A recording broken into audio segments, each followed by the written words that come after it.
Hey y'all, welcome back to my channel where we talk about all things mental health, personal finance, and overall strategies to live your best life.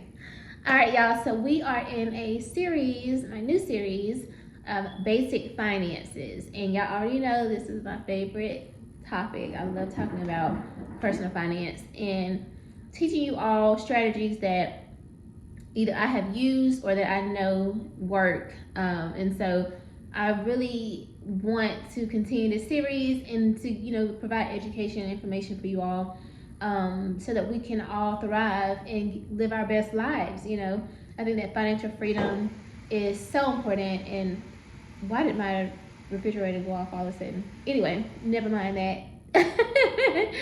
All right, so today we are talking about how to save your first $1,000 super fast.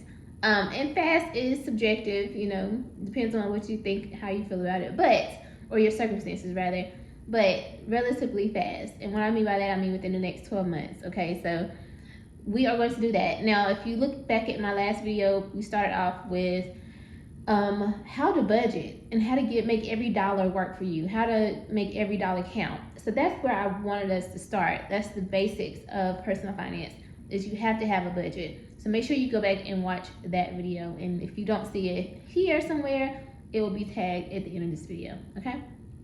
All right, so let's start. I do have some notes here just so I can make sure I stay on track because, I be thinking a lot.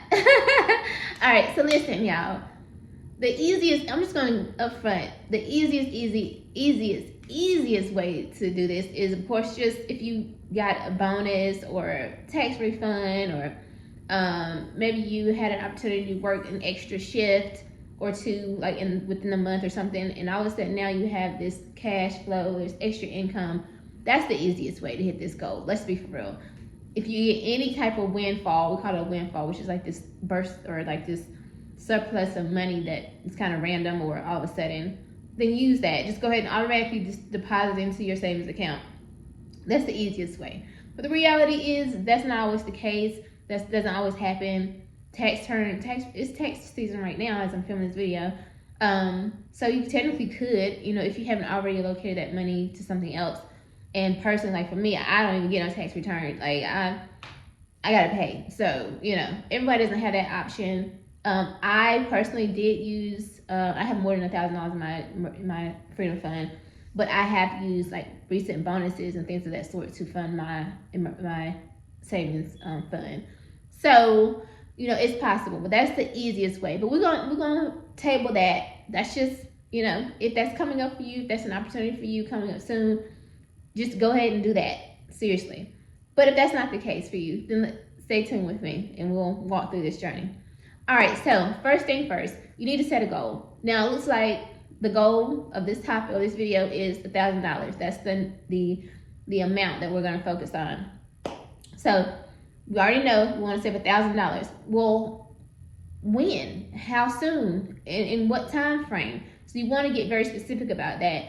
Okay, so it might be that I want to save $1,000 over the next 12 months. So by the time December 2025 hits, I want to have $1,000 in my savings account. All right, perfect. I want you to go pick up a calculator. I got this in Dollar Tree. Use the one on your phone, whatever. Find you a calculator, literally, and type in the $1,000 and divide that by 12.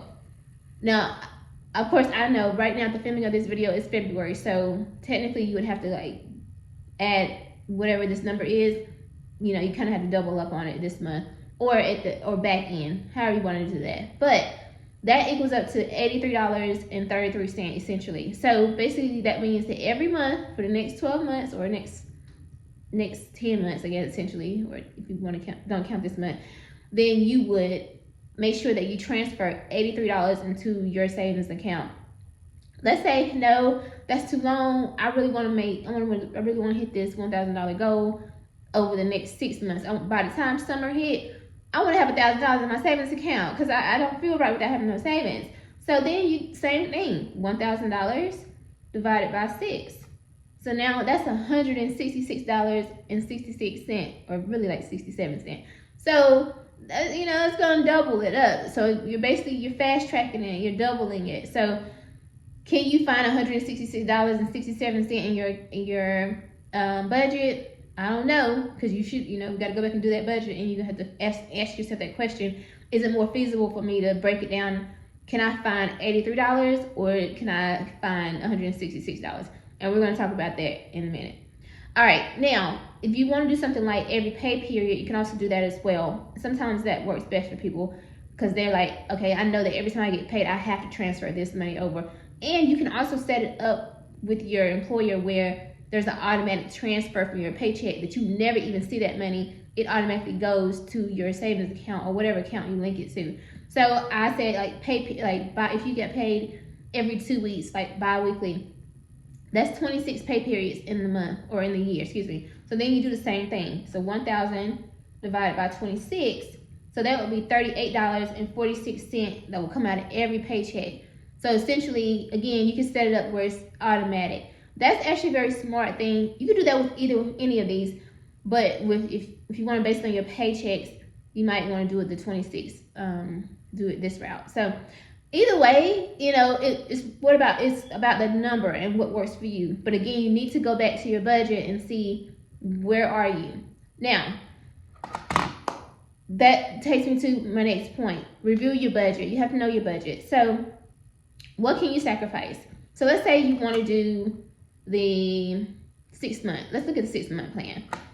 By June, I want to have $1,000 in my savings account. Okay, I need to be putting away $166.67. Maybe I should have chose a different number because, baby, I'm not going to be saying that.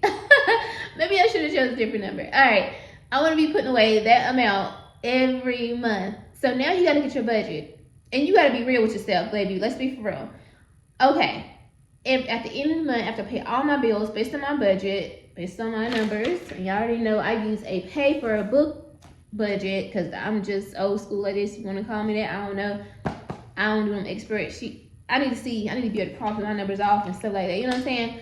But you need to look and see, okay, at the end of every month or after every paycheck, whatever, however you want to do it, how much do I have left? What's left? Okay, I have $200. Then technically you got enough to be able to meet that goal. Technically you do.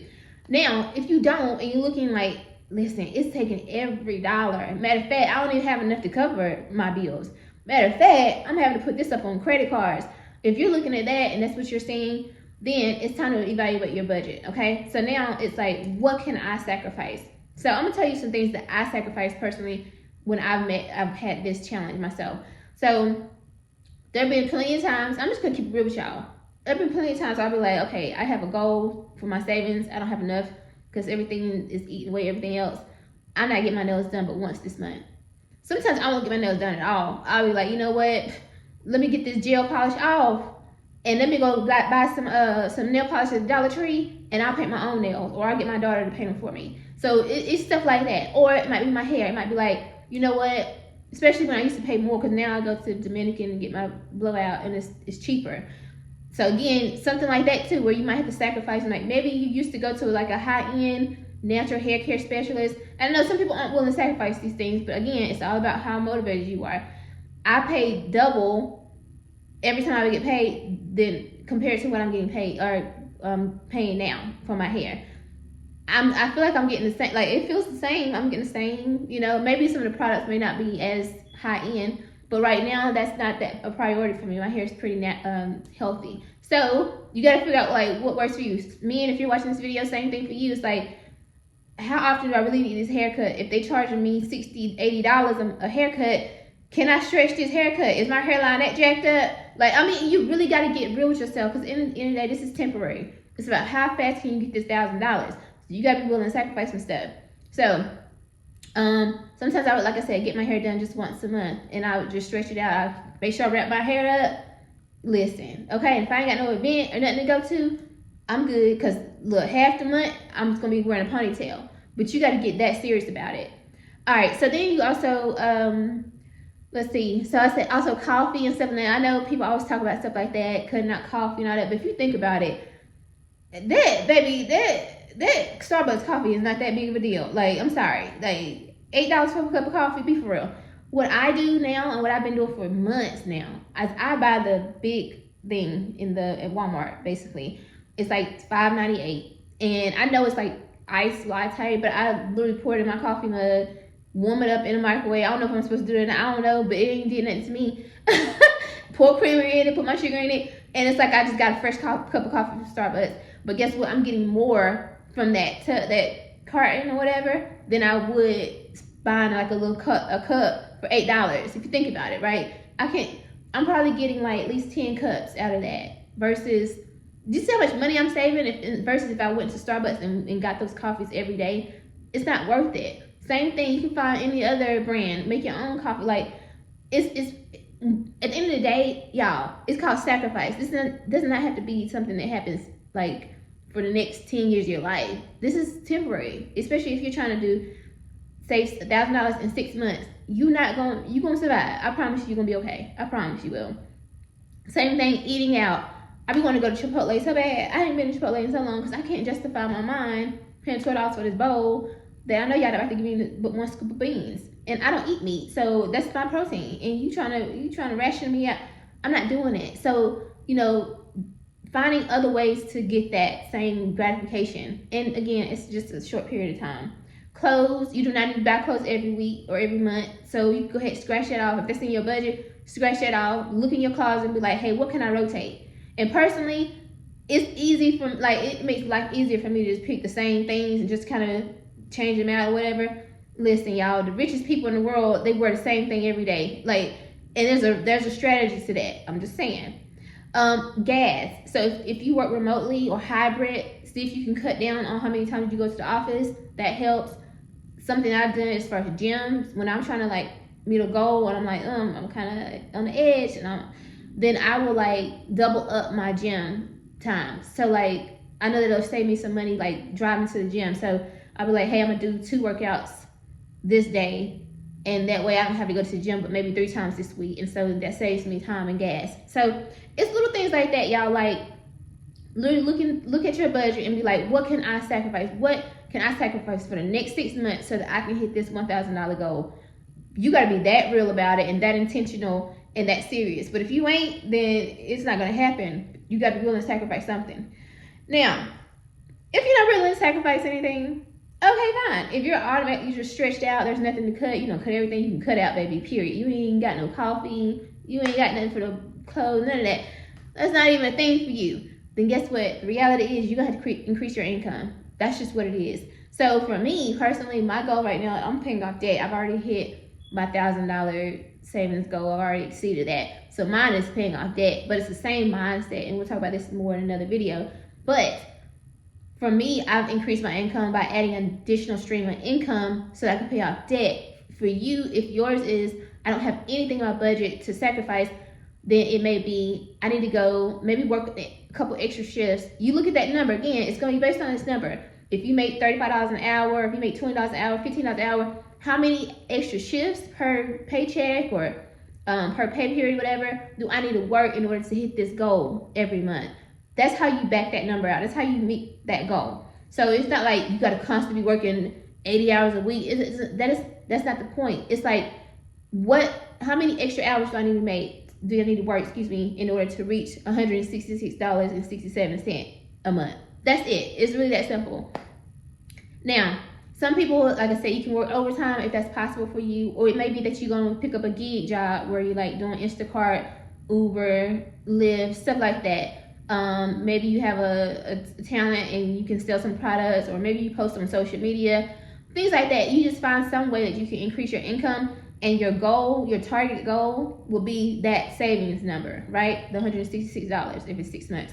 So again, it's not about trying to I'm trying to make $1,000 every month. No, you're just trying to hit that number. That's it for right now. That's the focus. All right, so once you figure out your budget and you figure out how much you want to save every month, things like that, you want to make sure you open up a high yield savings account. Now, the reason why is because you want your money to be making money for you.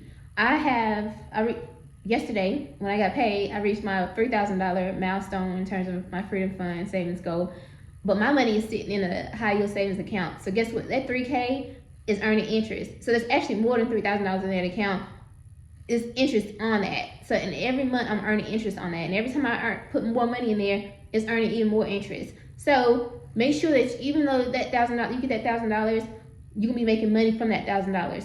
I want you to also remember though that that money is to be spent. So at the end of the day, if something comes up, you'll be able to spend it. But let's try not to think about that right now. Just focus on the fact that like you want to make sure it's in your account, just so that you can have it, so that you're not going into debt. And last but not least, I want you to make sure that you have an accountability partner, because this is not easy. And you know, I'm being for real. We might say, oh, it's just $1,000, but it's not easy. And y'all know it ain't easy. If you're struggling, I know me. I was a single mom. Well, I'm still a single mom, but struggling mom for so many years. Like, it's not even funny. And I used to always want to save $1,000. I could never do it. It just would not work for me, because something would always happen. Whether my car would break down. God, Lord, please, I don't even think about it. Baby, what? Every time I get some money, y'all, I promise you, here comes something shaking on the car. Here come a tire. Here comes something. Oh, the kids need something. You don't have nobody to ask for the money, so you guess what? Okay, sorry.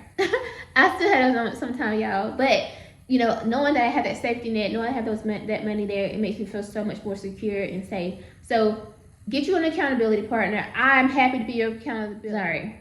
But literally, you can literally just post your goal in this like below in this video. And if you want me to like check in with you, I'm happy to do that. Like, that's what this is for, literally. So make sure you have somebody that can hold you accountable. You can even start a small group chat with any of your friends that's on the same journey with you. Anything like that. Anybody that you can be like, hey, let me show you my screenshot this week of this month of my savings account to show you that I did this and it's growing, whatever. You just need an accountability partner, or like I said, a check-in. Use my bi-weekly check-ins. Be like, hey, Dr. Shamanda, I met my goal this month. I met this amount. Like, literally, y'all, that's what I'm here for. I'm so excited about this for y'all and for me. So I hope this helps. That's like a way that these are ways that you can save your first $1,000 super fast. We done got a budget together. Now we're gonna save our first $1,000, and we can do this, y'all. Seriously. All right. I hope this helps. Like this video, comment, subscribe to my channel, and I'll see you guys next time.